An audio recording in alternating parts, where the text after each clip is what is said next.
Welcome back, people of the internet. Welcome back to the channel. If you want to see more videos like this, why not subscribe?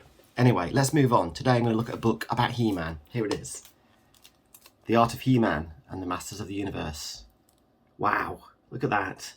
It's a massive book, heavy, thick. It's a dark horse book. It's got a nice spine design, look at the title there, and then there's He-Man. And it's jam-packed with art about the He-Man kind of universe.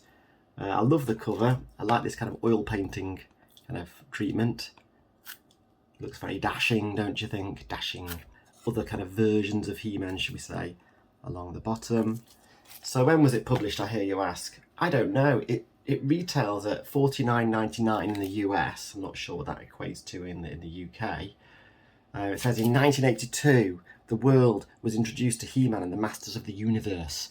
What followed was a cultural sensation that changed the landscape of pop culture forever. So I'm itching to get into this. So without further ado, let's do just that. High quality, it's got a nice glossy kind of feel to the covers. Okay, there we go. I'm wondering how the spine's going to hold up. It looks pretty good, actually, here, so I think it'll be good. Wow. Look at that. That's He-Man on a lion, not on Battle Cat. Cringer, whatever he's called. Right, forward by Alan Oppenheimer. It's got captions by a couple of different people. It's a Dark Horse Books book, as I said. There's various information here from the publisher. This is the first edition that was published in 2015. Limited edition in 2015 as well. Yeah, yada yada yada. You can see all that. Right, here's the contents, the all-important contents page. You can see what's in the book. So, as you can see, it's spanning the whole of the kind of He-Man kind of world. We've got, it's including the motion picture, for example, the new adventures, and all that jazz. I have the power. When I was at school, we used to sing, I have the power to pick up a flower. And I think that was probably nationwide back in the early 80s. Certainly saw that on a forum recently. Someone mentioned that. And I thought, oh yeah, I remember that. So it definitely wasn't just in my school. It was obviously had wider appeal. Anyway, I'm waffling. Let's get on with this. Chapter 1, The Invention of a Hero. Male action toys are those toys that have figures of people or monsters and various kinds of equipment, accessories, such as vehicles, ships, airplanes, buildings, etc. that one uses to play out a story. That's the definition. Oh yeah, right. So this is stuff about, licensing the action figure? Look at that. Boys are attracted to strength, fierceness and superhuman powers.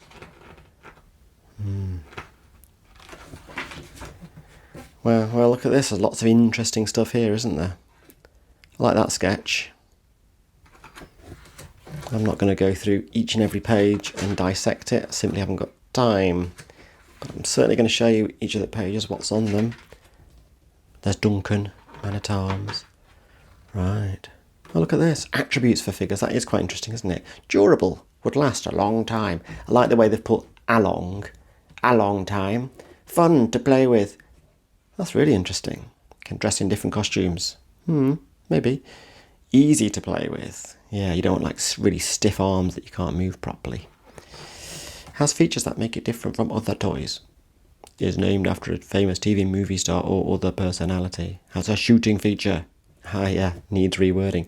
That's fascinating. Early production notes and attributes, yeah. Okay, I'm going too slowly considering this is a very long book. In fact, now's a good time to see how long this book actually is. It's over 320 pages. There's a lot of text. We don't need to see that, do we? If you want to read that, buy the book and read it. I loved Cringer. Loved him. I had the action figure for him. Quite a few of them, actually. But not all of them. These are great designs, aren't they? Skeletor. With his sheep pole, as I like to call it. Beastman, Merman. Cool. Very cool. Hope you're enjoying this as much as I am. This is a real blast from the past so far. We're only a few pages in.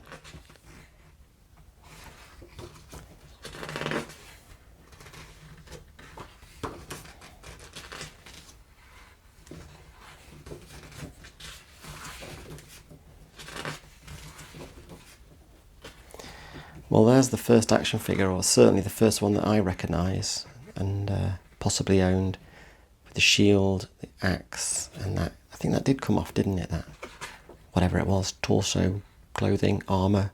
Oh yeah, and the sword, interchangeable weapons, that's right. Oh, this is actually a hand-painted prototype. Pretty similar though, yeah, to the one that came out, in 1982, which is probably when I got one.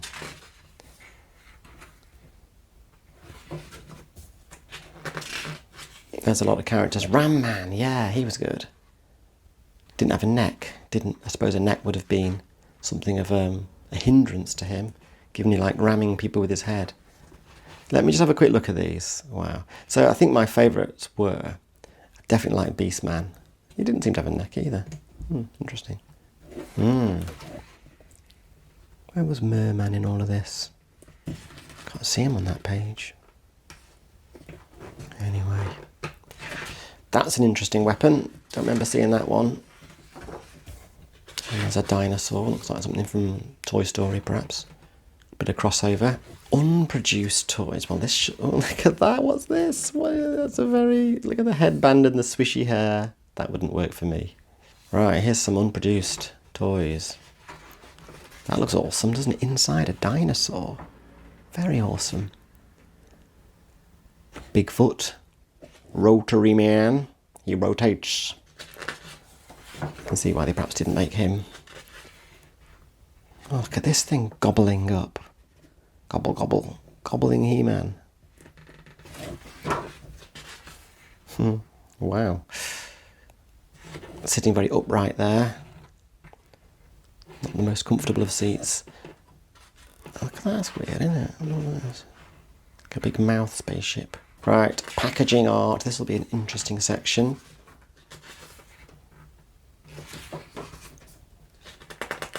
Stinkor uses his powerful scent to repel or destroy. Oh my gosh, he's rendering He-Man absolutely powerless with that hideous stench. What about Mossman? With his fur of forest green, he fools and frustrates the wicked foe by basically just being camouflaged. It's not the most exciting trait, is it, that one? Oh, I love it. I love all of this, though. I mean, I know I'm being a bit sarcastic about it and stuff, and a little bit cynical, but I love it. It's so colourful. Visually, really interesting. Every page has got some cool stuff to scrutinise.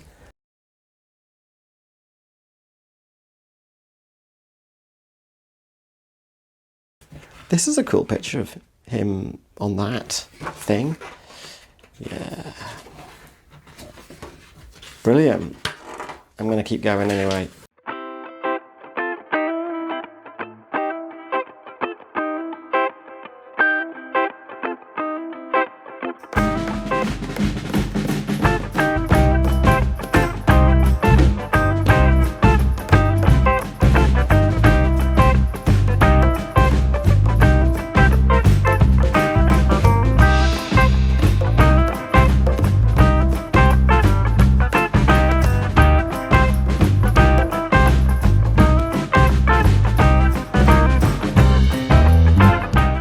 Interesting section kind of on, well, it says storyboards and layouts.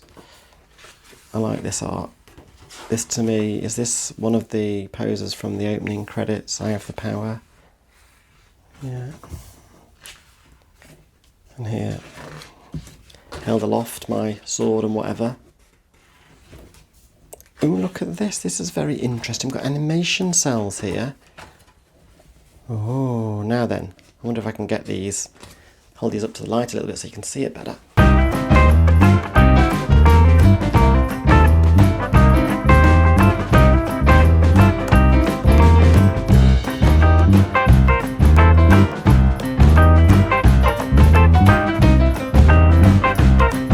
Here's some stills from the cartoons. Filmation backgrounds were some of the most beautifully illustrated pieces of artwork to ever grace a cartoon in the 80s. Yeah, a lot of work went into creating them, and you only just sort of they got obscured half the time, or you only saw them for, a second. Makes them even more precious. Now we're on to chapter 5, comics, books, magazines and more. This looks like the sort of thing you'd see, like from a fantasy master like Boris Vallejo. Didn't know so much artwork actually existed. So there I'm showing my Masters of the Universe naivety there. These are great pieces of work. Look at them all. Action-packed. Dramatic fighting poses. Oh, another one. Cover and trifold poster from the last issue of the He-Man and the Masters of the Universe magazine, published in 1988. I never owned any of these magazines, so I can't comment on these, but I'm now wishing I had. Because I think I've missed out. Look at that. Battling in the water this time. Watch out for Elephant Man, or whatever he's called. Probably not got that right. Wow. Bit of She-Ra. I like the fact this one's kind of got all the characters labelled. Useful, in case you forget names. There's Whiplash, for example, running down the hill. Yeah. DC Comics. He-Man here. With Superman.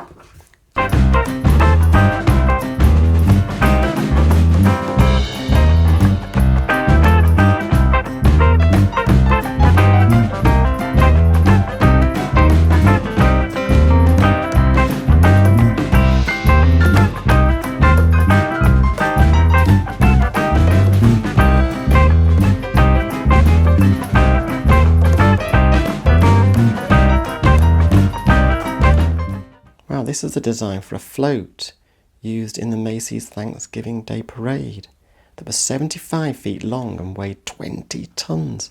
OMG. That is quite something. Here we go. Look, the motion picture with Dolph Lundgren, if I remember rightly. Oh, that's a good one as well. So much good art in here. Yeah, there he is. This is by Drew Struzan, who is a famous poster artist, movie poster artist.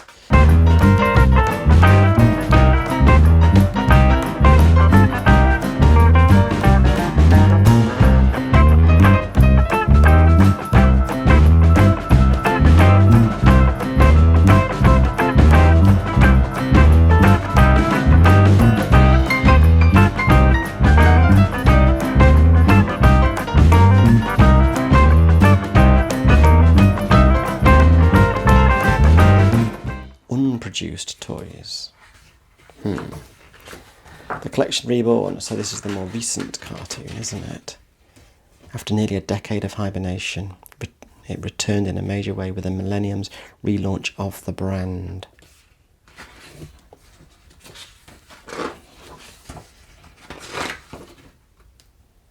I like that style actually as well. It's a bit 2000 AD. A return to animation.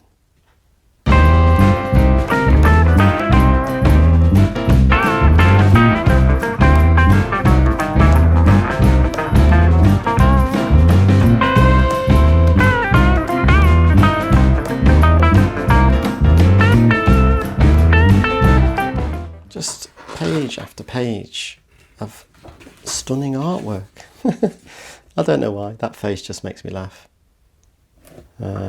Eric at Arms. So this is an interview with Eric Treadaway, illustrator, sculptor, and co-founder of Four Horsemen Studios. That's nice. Oh, we've got something here, some sort of foldy outy. OMG, look at all those classic figures. I don't know, that's a lot of figures. How many's there? Let me see, like about 6 by 636 times 4. What's that? I don't know, it must be nearly 150 there, I would say. Amazing.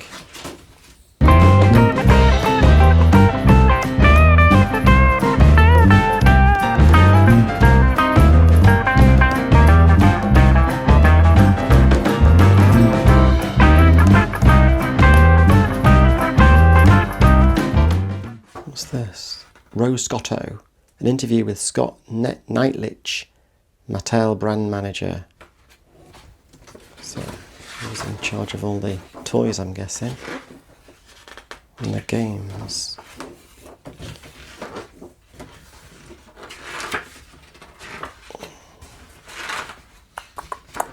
Well,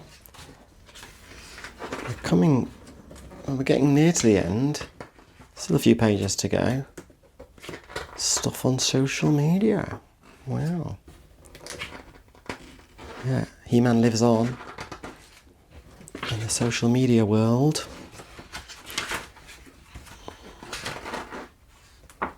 This is some really nice artwork.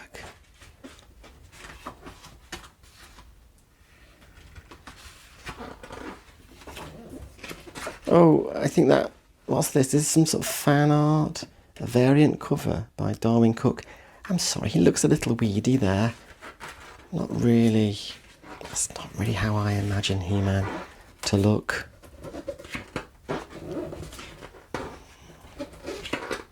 Gosh. Oh, these pages, they're very thick, they're really good quality. You've probably been able to hear me turning them, they're quite squeaky. By the power of Grayskull, I have the power. He is Adam, Prince of Eternia. Oh, I like that. I've just done like the opening lines. Ah, yeah. What a great book. What a nice trip down memory lane. Even the cover's good.